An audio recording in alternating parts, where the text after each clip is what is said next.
गणेश पूजा दिन चंद्र को अभिशाप देते श्री गणेश कहीं अभिशाप देले आसतु जानिबा ए वीडियो माध्यम। दिने ब्रह्मा और शिव भगवान कैलाश रे बसिचंती। सही समय नारद गोटे लडू धरिकी आसी शिव भगवान को देले, किंतु गोटे लडू तो अच्छी कार्तिक और गणेश भितर क्या लडू दि जाव। सेतिकी बेले ब्रह्मा कहिले कार्तिक को दि जाओ।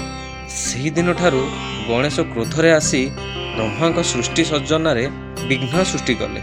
यापर ब्रह्मा और गणेश भितर युद्ध है। यही समय गणेश तांको विकटाल रूप में बड़ पेट हाथी भली बड़ बड़ कान देखाइले।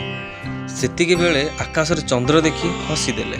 श्री गणेश रागी जाई तांको अभिशाप दे कहिले, तम मुह आज कहीं देखिबे, तमे कौन सुंदर बोली गर्व करुछ ना कौन। यह देखी देवता माने गणेश को क्षमा मागिले। यापर श्री गणेश कहिले, मु देइथिबा अभिशाप फेरई नौछि, किंतु मो गणेश पूजा दिन जी चंद्र को देखिबो तार घोर पाप।